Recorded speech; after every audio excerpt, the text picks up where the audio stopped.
السلام عليكم. تعالى معايا احكي لك ازاي ممكن فرد يغير مسار بلد وكمان العالم كله. تعالى بس، في سنة 1948 اتقابل اتنين من اشهر الشخصيات في التاريخ، اينشتاين وتشارلي تشابلن. كانت صدفة غريبة جدا. اينشتاين قال لشابلن: اكثر ما احب في فنك انه عالمي رغم انك لا تتفوه بكلمة واحدة. ابتسم شابلن وقال له: لكن شهرتك الأعظم، فالعالم يحبك ومعجب بك رغم أن لا أحد يفهمك. وعلى فكرة ده جزء كبير جدا من الحقيقة. أينشتاين نفسه كان عارف إن رغم شهرته الواسعة ونظرية النسبية بتاعته، إن أغلب اللي عارفينه مش عارفين ولا فاهمين ما هي النسبية ولا أينشتاين عمل إيه ولا فاد البشرية بإيه أصلا. على فكرة أينشتاين كان ألماني وهرب من ألمانيا وهو 17 سنة، وده بسبب أسلوب الحياة في البلد وقتها وخوفه من التجنيد وضياع حلمه. واخد بالك السبب كان إيه؟ وده اللي خلاه فيما بعد يتنازل عن الجنسية الألمانية عادي جدا ويحلف قسم الولاء لأمريكا. سمعت قبل كده عن مشروع اسمه منهاتن؟ ده كان اسم مشروع إنتاج أول قنبلة نووية ذرية في التاريخ.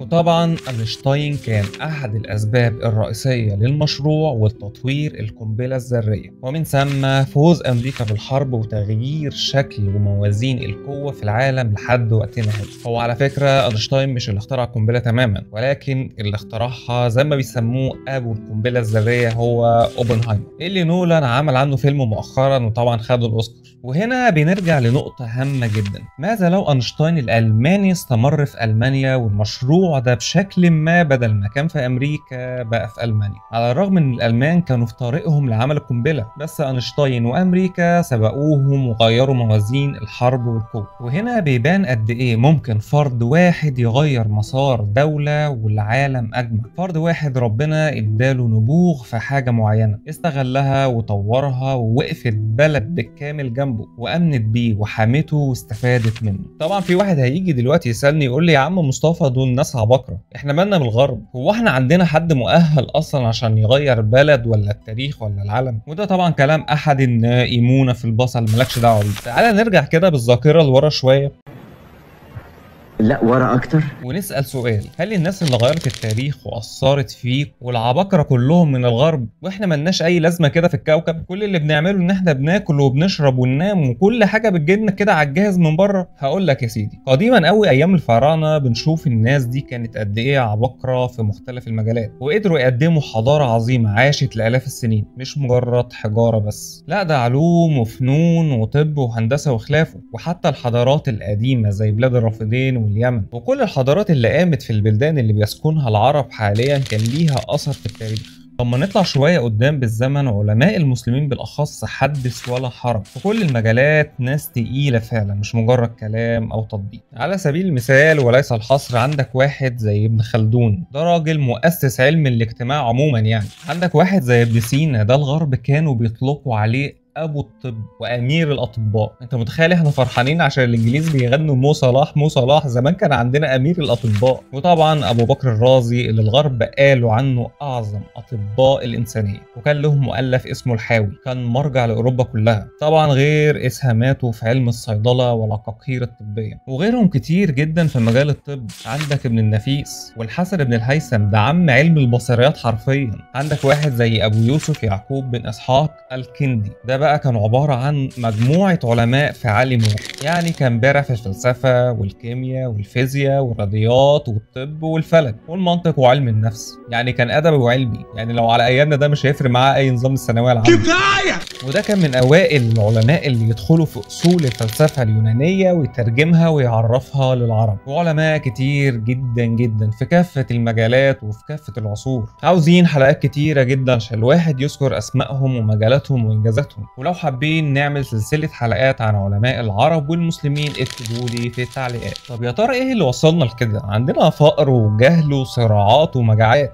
وطبعا مش كل الوطن العربي فيه بلاد غنية جدا، ولكن في العموم لسنا متقدمين أو أصحاب ريادة أو منا دولة عظمى مثلا ليها كلمة مسموعة. طب هل فعلا مع مرور الوقت ما عادش عندنا علماء أو مواهب وبقى عندنا فقر في الكوادر؟ خليني أقولك الصراحة والحقيقة المرة هي لأ. فجأة مش كده؟ والله زي ما بقولك كده. أحب أقولك إن على مدار القرن الماضي تم اغتيال أكتر من 220 عالم ومخترع عربي، وكان في مدونة كتبها الأستاذ الاستاذ القاضي انيس جمعان مفصله عن الموضوع ده. متخيل 220 عالم وعالمه كل واحد فيهم عبقري في مجاله، حرفيا كان قادر ينقل بلده لحته تانية، وده طبعا لو كان تم الحفاظ عليهم وتيسير الامكانيات ليهم وتنفيذ المشاريع بتاعتهم. وطبعا للاسف اغلب الاغتيالات كانت عن طريق اللي ما يتسموش، كانوا بيمشوا بمبدأ في منتهى الغباء، يا تشتغل معانا يا نخلص عليك، والله خدنا البحث بتاعك خير وبركه، ما خدناش محدش ياخده غيرنا. مش بس بيخسر بلدك عالم، لا ده بيخسر العالم والانسانيه كلها. طبعا الاسماء والقايمه كبيره جدا، ولكن انا هعرض مثل واحد. في ممثل ومخرج مسرحي مصري ما كانش مشهور بشكل كبير، ولكن كان عنده ابن عالم اسمه سعيد السيد بدير. للاسف ما اعتقدش كتير مننا يعرفه، مجاله كان نادر جدا وقتها، كان في حوالي 13 عالم فقط حول العالم، وابحاثه نالت قبول واسع لدرجه انه كان تصنيفه رقم 3 من ال 13 حول العالم. والمجال ده كان اتصالات الفضاء والتكنولوجيا الخاصه بالصواريخ واطلاق المركبات الفضائيه والتحكم في الاقمار الصناعيه سواء بالتجسس او الاستكشاف. ولكن للاسف لعدم توفر الامكانيات في مصر وقتها كان بيحاول يعمل الابحاث بتاعته في المانيا وامريكا، ولما عرفوا قيمه الابحاث بتاعته ابتدوا يساوموه سواء بشراء الابحاث او بالتجنيس، ووصلت لدرجه التهديد، وده في روايه زوجة العالم رحمه الله عليه، لحد ما قرر يرجع مصر يتحامى فيها. ولكن في يوم 13/7/1989 يصحى اهل اسكندريه على حاله انتحار مزعومه ومفبركه بلا ادنى شك. تم اغتيال العالم وتم اغتيال بحثه ومشروعه وهو عنده 40 سنه، ويقال ان برنامج حرب الفضاء الامريكي نتيجه ابحاثه المسروقه. علماء كتير في الوطن العربي كانوا قادرين ينقلوا المكانه بتاعتنا بالعلم وبالمشاريع بتاعتهم في كافه المجالات المختلفه. الواحد بيحزن حقيقي على كم الكوادر اللي راحت مننا ومعرفناش نستفاد منها بشكل حقيقي. حد زي دكتور مصطفى مشرفه اينشتاين العربي، المهندسه سميره موسى كانت عالمه ذره ومؤسسه هيئه الطاقه الذريه المصريه، والمهندس سمير نجيب كان عالم ذره، والعالم نبيل الكليني عالم ذره اخر، العالم يحيى المشد كان له ابحاث كثيره عن المفاعلات النوويه، وغيرهم كتير جدا في مختلف المجالات. وفي الوطن العربي المهندس حسن كامل الصباح اديسون العرب، العالم رمال حسن رمال كان عالم فيزيائي عبقري، العالم الفلسطيني نبيل احمد كان عالم ذره، الدكتوره ساميه عبد الرحمن اول سعوديه تدخل مجال المخ والاعصاب وكان ليها ابحاث كتيره جدا في مجال الجراحات، وغيرهم كتير لحد وقتنا هذا، لحد اخر حد ذكرته في اول الفيديو، وما زال العرض مستمر. دايما بقول يا جماعه ان الاستثمار في البشر هو اهم استثمار.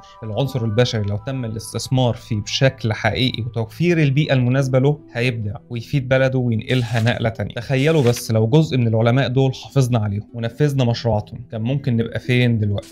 بالعلم يا جماعه. الحمد لله لينا علماء نجوا من الاغتيال وعاشوا واستفادت منهم الانسانيه في الفيزياء وفي الفضاء وفي الكيمياء والاقتصاد، وكل مجال هتلاقي فيه عربي عبقري متوزعين في جميع انحاء العالم وبيفيدوا العالم كله، بس للاسف بالشكل او باخر ما بنعرفش نستفاد بيهم جوه بلدهم. عاشوا بره ونجحوا بره وماتوا برضه بره، ويا دوبك ممكن يرجعوا بلدهم عشان يدفنوا فيها بس. ولحد هنا الفيديو خلص. اللهم صل وسلم وبارك على سيدنا محمد. لو عجبكم الفيديو ادعمونا بلايك وشير، الدال على الخير كفاعله. كنتم مع مصطفى سعد وحكاوي الخلفاوي، والسلام عليكم.